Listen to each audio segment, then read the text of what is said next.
Bonjour amis rôlistes et bienvenue à cette section de commentaires où je pensais expliquer un petit peu les dessous de la campagne que je suis en train de jouer. Ce vidéo sera attaché donc au premier chapitre on a enregistré lors du début de la campagne, mais qui est un peu plus court parce qu'effectivement il a fallu un bon 2 heures pour faire les personnages des joueurs.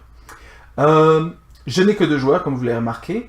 Donc, l'une des choses que j'ai voulu faire, effectivement, c'est m'assurer que chacun des joueurs apprécierait de jouer son personnage, mais que... Parce que dans d'autres campagnes, ça nous est arrivé d'avoir chaque joueur jouer 2, voire 3 personnages quand on n'avait pas assez de personnes autour de la table. Mais je voulais, surtout que ici je joue avec mon jeune fils, je voulais vraiment m'assurer que chacun joue un personnage dans lequel il puisse s'investir. Mais 2 personnages seulement dans un groupe d'aventuriers, c'est un peu faible.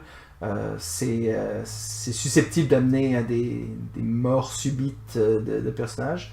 Donc j'ai décidé d'ajouter à ça des personnages non joueurs que les personnages principaux pourraient amener avec eux. Donc un petit peu comme une étable de personnages non joueurs qui les accompagnerait, qui seraient toujours prêts à les suivre, qui auraient quand même leur comportement et leur personnalité, qui pourraient pour la plupart être fiables et dignes de confiance, mais effectivement, dépendamment de l'histoire, ils pourraient avoir leurs propres opinions sur les différents sujets. Donc, c'est ça que dans la première aventure, on ne voit pas 30 ans dans le premier chapitre. Ils sont là, ils sont un petit peu, font partie du décor. Dès le deuxième chapitre, vous verrez que effectivement les personnages vont décider de prendre 2 de ces personnages avec eux pour leurs aventures. Mais après, c'est toujours possibilité de changer ça au fur et à mesure des aventures. Donc ça, c'est l'une des petites variantes que j'ai faites. L'autre chose que je pourrais mentionner, effectivement, c'est que peut-être vous trouverez que je donne un air très héroïque à cette campagne. C'est mon but, c'est intentionnel.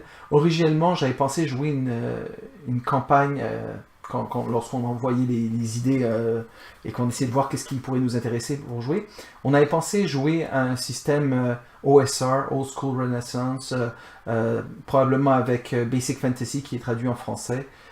C'est quelque chose qui personnellement m'aurait beaucoup intéressé, mais c'est un style de jeu complètement différent où c'est plus de survie, où c'est plus intéressant de savoir est-ce qu'on a suffisamment de nourriture avec nous, est-ce qu'on a on a suffisamment de points de vie, est-ce que c'est quelque chose de, c'est plus sur l'aspect survie quelque part de old school, de comment ça se jouait au début des jeux de rôle dans les années 70. Mais encore une fois, avec les joueurs que j'avais, mon fils Ilian qui est plutôt jeune et qui aime faire des gros combats où il est le héros, ce qui est tout à fait compréhensible, c'est comme ça que je jouais aussi à son âge. Antonin aussi était très ouvert à jouer au OSR, mais je pense que ses préférences seraient plus pour jouer à quelque chose d'un peu plus héroïque. Donc c'est vraiment l'aspect que j'ai décidé de donner à la campagne, sans que ce soit complètement 4ème édition de Donjons & Dragons où les personnages niveau 1 sont déjà des héros établis. Là, les personnages sont quand même compétents et je fais ressortir ça par le fait que les personnages non joueurs qui les accompagnent sont un cran en dessous en termes d'habilité, en termes de compétences, en termes de choses qu'ils sont capables de faire. Donc comme ça donne un petit peu l'aspect héroïque.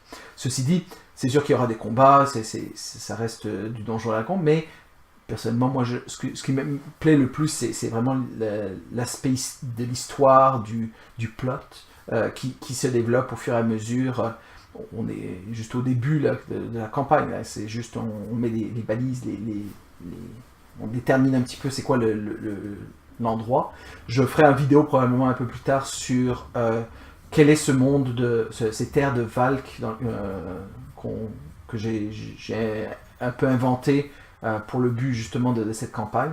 Et puis, mais effectivement, j'espère que j'aurai une histoire un peu, un fil conducteur intéressant, un arc plot, une histoire généralisée qui serait intéressante, tout en donnant la possibilité d'avoir individuellement plusieurs aventures qui donne l'occasion à chacun d'avoir des bons petits combats, des bonnes situations de roleplay, pour pouvoir interagir avec le monde, les personnages qui y vivent, etc.